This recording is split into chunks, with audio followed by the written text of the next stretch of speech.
throw over to James Barr, our co-publisher of Pasadena Black Pages. He's been moderating our talkbacks now. This will be the third weekend.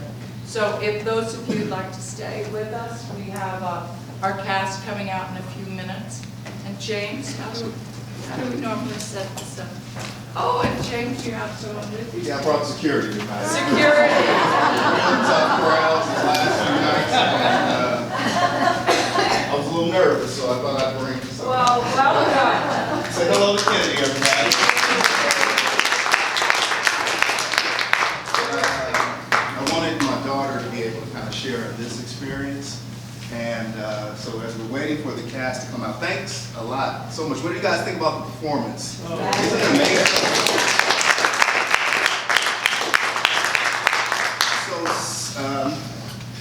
So join us in just a second, but it's just such an amazing production, and it's so appropriate for the time. I mean, we're living in, a time of alternative facts and fake news, and so things kind of are and then they aren't, and one way or another things are going to get done, right? That's kind of what we've been hearing. But central to this theme in the play is cultural appropriateness. Now this gets a little difficult if I have to talk for the next 25 minutes.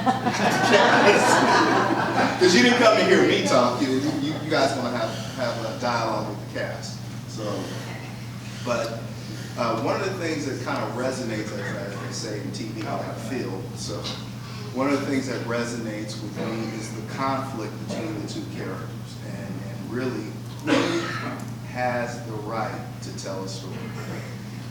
So to the house, can we bring up the house and down the spots a little bit so we can see hands when they go up? All right. So, who has the right to tell a story? Can an African American tell a story about a white family? Can a white man tell a story about a black woman? And then there's the cultural. Here we are.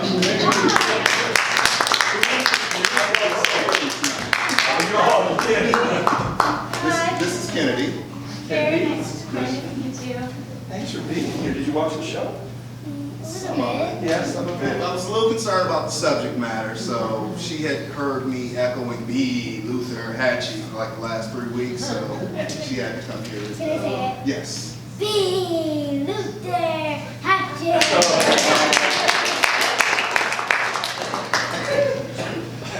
So we were just kind of jumping into the central theme, who has the right to tell a story, and then cultural appropriation. So I know this has been a passion play, pun intended, but it's been a passion, and kind of tell the audience why it was important and why you wanted to bring this to Sierra Madre Playhouse. It's true. I have been trying to get this play on our stage for the last 4 years. A good friend of mine played Shalita in a production in South Florida, and she won some awards for it. She always talked about how much that play meant to her, and it had such a strange title, Bee-Luther-Hatchee. I'd never heard of it before. And then one day I was in Glendale in the public library, and I came across it in a collection, read it, and really fell in love with it. And I have to admit, fell in love with Marshawn too. And then I started a campaign to get it produced here. Some of you may know or not know that my day job, I work at the ACLU. So my world is very much involved in social justice. Social justice, and I loved the conversations that I thought this play might spark. I don't really see it as a play about race.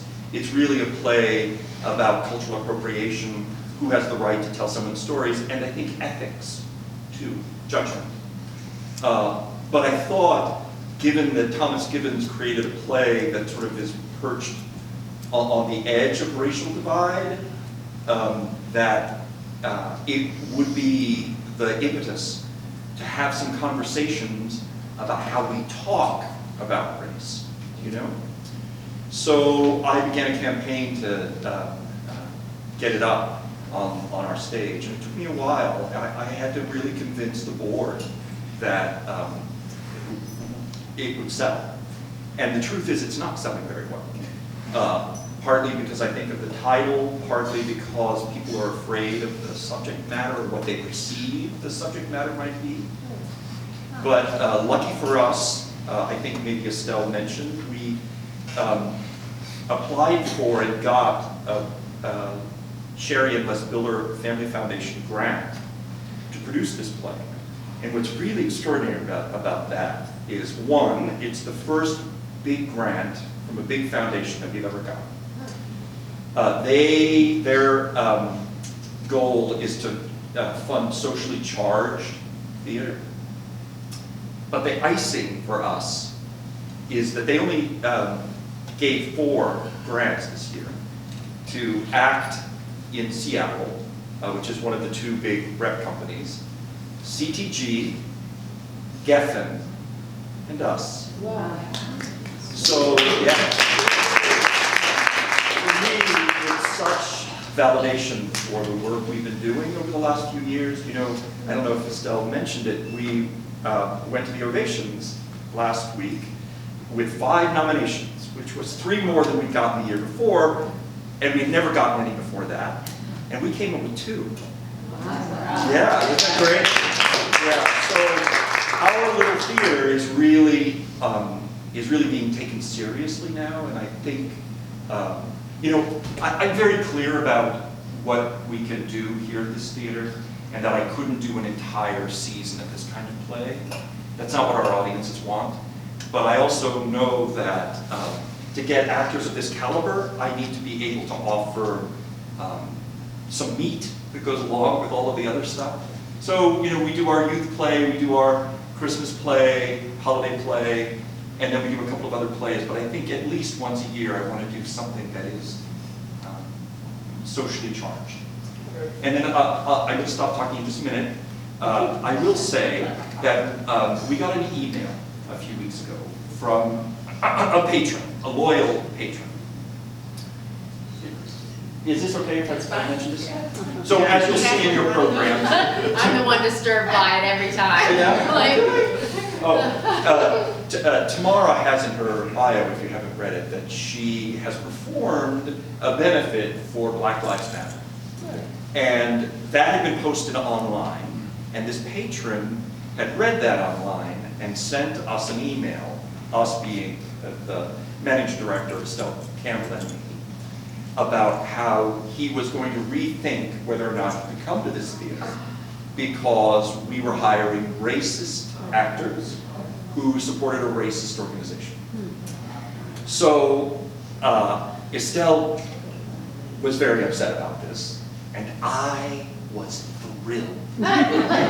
Thrilled, because that's exactly what we need to be doing, right? We need to be provoking and pushing the envelope in this town, clearly, if that's the reaction we would get, not to the play itself, but to an actor in the play, right? And you have to wonder if there's some, I'll say it, if there's some racist element to that kind of comment.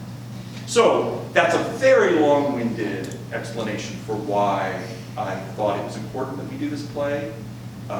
And I could not be more thrilled to be surrounded by these extraordinary actors doing what I think is a really important piece of theater for you guys. So thank you, thank you, thank you. We want to open it up to the audience. I'm sure you're burning with questions. I'll kind of throw one at Leilani first because you speak about this quite often. In terms of opportunities for African American, or in her case, biracial actors, sometimes not being black enough or Korean enough, and she can speak a little bit more to that. it's a difficult little space to be in, and being biracial, a lot of people want to look at the outside and say, oh, it must be so much easier for you. But when you're dealing with heads of companies and they say that you don't fit into a box, is one of the hardest things to fight against. And it's not sometimes the best actor in the room who wins. And it's not sometimes, you know, the person who's been there and could put it in and do it. It has nothing to do with it. It's just dollar signs to them at times and things like that. So it's a difficult place to be, but learning that I have to be in the forefront of that fight. So it might not get me somewhere, but I can look at her and say, hey, you know, maybe when you finally start going into the room, when you walk into the room, they'll start taking you as an individual and not as a race or this or that, but that they will just see her work and be like, okay. That's a person. That is a person. That's a person who's doing a job. Not a brown person or a purple person or a. You're not purple. She's cute. She's like what? So is anyone questions or anyone from the audience? I mean, the light's a little bright, so just throw it out there. Right in the front. Go ahead. Well, one of the things I love about this play and really appreciate about what you were saying is that the two acts are so important because in the first act, we really see how it's our story that carries, you know, that forms our perceptions of realities. And in the second act, we talk about who has the right to tell that story. And it questions, you know, it gets into, you know, it goes beyond that idea of, what do I want to say? We can become racist in both ways. You know, as long as we're talking about black and we're talking about white, we're in some way, I think, talking about racist.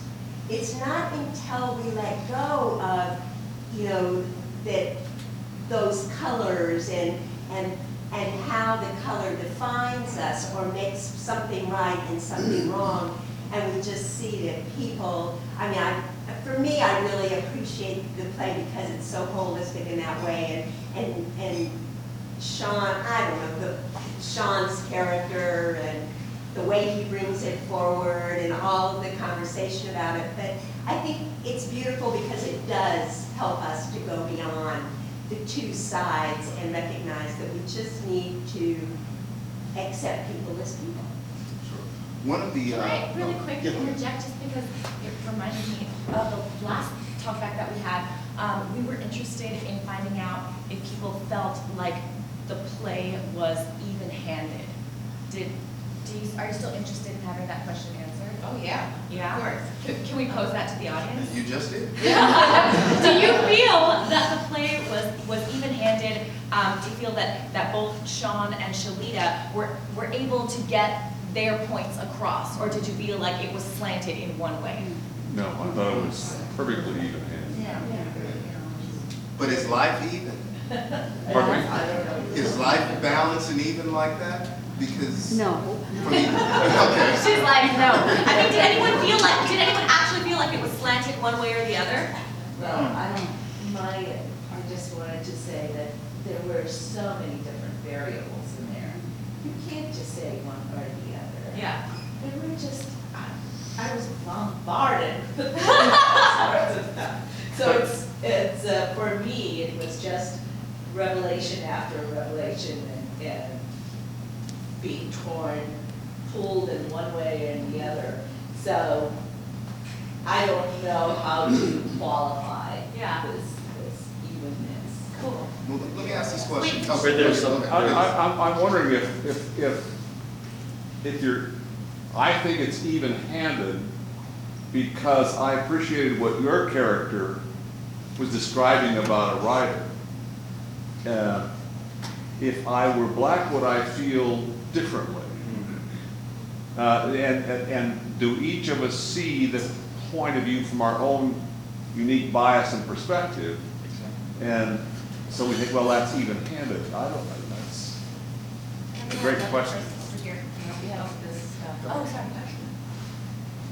Gentleman here. Go ahead, sir. I just, well, there's a couple things. I think the play is so excellent because it is the perfect discussion source and kickoff.